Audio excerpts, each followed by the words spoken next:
ఆయుర్దాయాన్ని పెంచుకోవాలని ఎవరికుండదు చెప్పండి? అయితే ఎంతకాలం జీవిస్తున్నామనేది కాదు, ఎంత ఆరోగ్యంగా జీవిస్తున్నామనేది ముఖ్యమే కదా!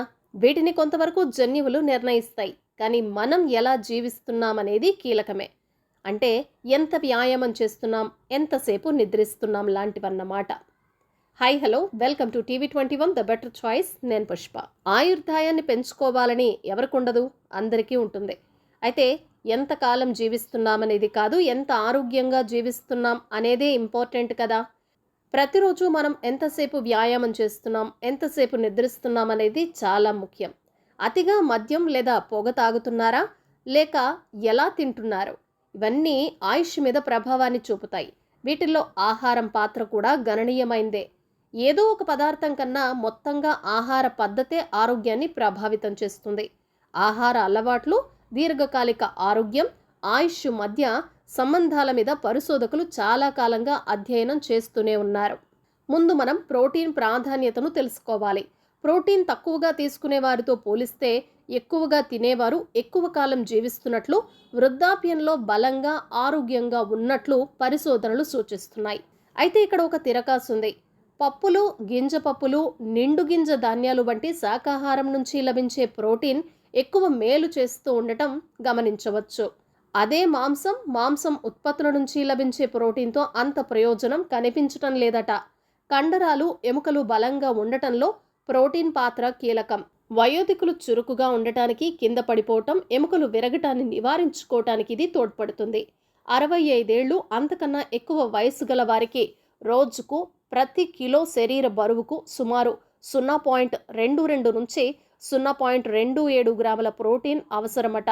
ఉదాహరణకు 68 కిలోల బరువుంటే సుమారుగా 68 నుంచి 81 గ్రాముల ప్రోటీన్ తీసుకోవాలన్నమాట. ఈ మోతాదును ఉదయం అల్పాహారం, మధ్యాహ్నం భోజనం, సాయంత్రం చిరుతిండి, రాత్రి భోజనం ఇలా రోజంతా విభజించుకొని తీసుకుంటే శరీరం బాగా గ్రహిస్తుంది అంటున్నారు. ప్రోటీన్తో పాటు కాల్షియం, విటమిన్ డి కూడా తగినంత లభించేలా చూసుకోవాలి. వయసు మీద పడుతున్న కొద్దీ ఎముకలు పటుత్వం తగ్గకుండా ఉండటానికి ఇవి తప్పనిసరిగా తీసుకోవాల్సిందే. పాలు, మజ్జిగ, పెరుగు, చీజ్, టోఫుల్లో కాల్షియం దండిగా ఉంటుంది. తృణధాన్యాలు, చిక్కుళ్ళు, ఆకుకూరలతోనూ లభిస్తుంది. విటమిన్ డి కావాలంటే చర్మానికి తగినంత ఎండ తగిలేలా చూసుకోవాలి. చేపలు, పుట్టగొడుగులు, గుడ్లతోనూ కొద్దిగా పొందొచ్చు. ఈ పోషకాలను ఆహార విహారాల ద్వారా లభించేలా చూసుకోవటం ఉత్తమమైన మార్గం. ఒకవేళ వీటిల్లో ఏదైనా మరీ తక్కువగా ఉంటే మాత్రల ద్వారా వేసుకోవచ్చు. అయితే ముందుగా డాక్టర్ని కానీ, అనుభవజ్ఞుల్ని కానీ సంప్రదించి నిర్ణయం తీసుకోవటం మరవకూడదు. పాలీఫినాల్స్ చేసే మేలేంటో ఇప్పుడు తెలుసుకుందాం. పండ్లు, కూరగాయలు, నిండు గింజ ధాన్యాలు, గింజ పప్పులు, చిక్కుళ్ళు, తృణధాన్యాలు, సోయా వంటి వాటిల్లో ఫ్లేవనాయిడ్లు, ఫెనోలిక్ ఆమ్లాలు, లిగ్నన్ల లాంటి పాలీఫెనాల్స్ దండిగా ఉంటాయి.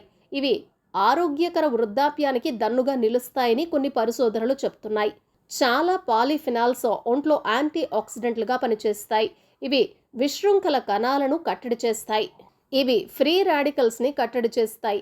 పాలీఫినాల్స్లో వాపు ప్రక్రియను నిలువరించే గుణాలు కూడా ఉన్నట్లు తెలుస్తోంది. ఫలితంగా క్యాన్సర్లు, గుండె జబ్బులు, మధుమేహం, నాడీ క్షీణత సమస్యల ముప్పు తగ్గుతుంది. మంచి కొవ్వులు తీసుకోవటం.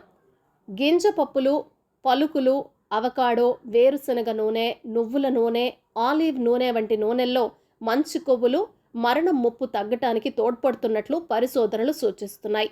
అదే మాంసం ఉత్పత్తుల్లోని కొవ్వులతో మరణం ముప్పు పెరుగుతోందని కూడా చెప్తున్నాయి. సాల్మన్, టూనా, సార్డైన్స్ వంటి చేపల్లోని ఒమేగా-3 కొవ్వు ఆమ్లాలు మెదడు ఆరోగ్యానికి, ఆయుష్ పెరగటానికి తోడ్పడతాయి. ఆల్ట్రా ప్రాసెస్డ్ ఫుడ్స్ చేసే హాని గురించి తెలుసుకుందాం. బర్గర్లు, పిజ్జాలు, పఫ్స్, కేక్స్ వంటి బేకరీ పదార్థాలు, కూల్ డ్రింక్లకు దూరంగా ఉండటం మంచిది. వీటిలో పిండి పదార్థాలు, చక్కెరలు పెద్ద మొత్తంలో ఉంటాయి. ఇవి త్వరగా జీర్ణమైపోతాయి.